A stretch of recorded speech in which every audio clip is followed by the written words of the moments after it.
So during HandyCon, the first ever Handshake conference, which was amazing, just less than a month ago, actually a month ago to today, it's March 11th, it's April 11th, it's only been a month, and we had two of the founders of Handshake, Andrew Lee and JJ, uh, doing like a closing kumbaya around the campfire feeling that a lot of people loved. This is just a short clip. I'm gonna just keep referencing this short one.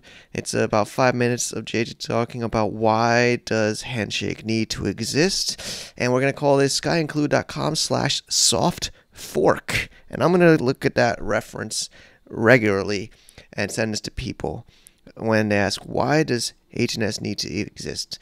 This is an answer to the Bitcoin maximalists and the Ethereum maximalists and these other people that think that they don't that handshake doesn't need to exist. Let's tune in. And it's a question for both JJ and Andrew. In your own words, explain why and how Handshake came to be. What is the original ethos? Start with JJ and then go to Andrew. So I don't know if there's an ethos exactly, but there is a vision or maybe use cases. So I think naming is very important as a base layer. Like for example, like how do you get rid of the SSL cert racket? You need to solve the naming problem first. You can't just get rid of SSL certs without solving the naming problem. And so that sort of brings you to DNS, because DNS is a naming system and it already has all of these technologies built into it, like DANE and TLS, which can serve as a replacement for the root authorities, the SSL or TLS certificate authorities. And when you think about it, DNS is already pretty decentralized. Like if you look at internet technologies, they tend to get more centralized over time.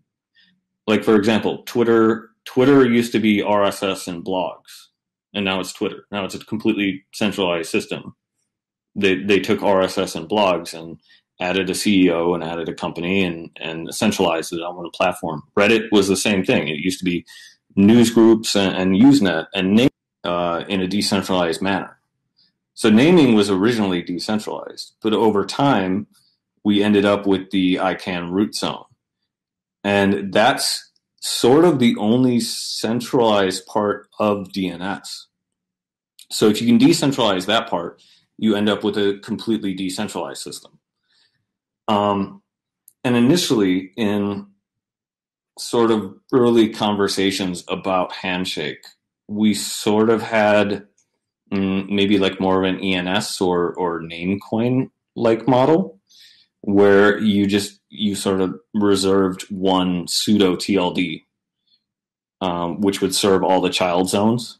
So we were thinking like .h or something.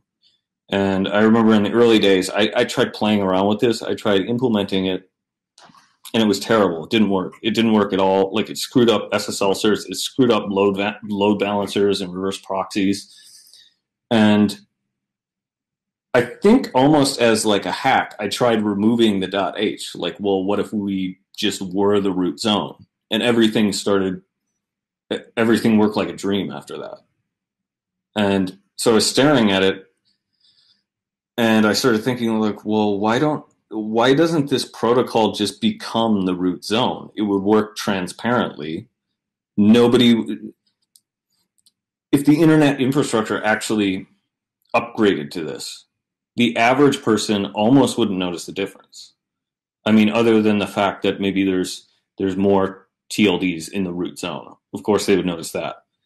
But for the most part, like, the average person doesn't actually have to do anything. They don't have to install anything. They don't like you think about Bitcoin, right? It's very hard to get people to use Bitcoin. And even though Bitcoin has made massive strides and become super popular, it's still hard to convince the average person to use Bitcoin for something. But what if they didn't have to? What if the financial infrastructure just got upgraded to Bitcoin behind the scenes and they didn't even notice the difference? Like that's actually something you can do with naming. Nobody actually needs to see the upgrade happen.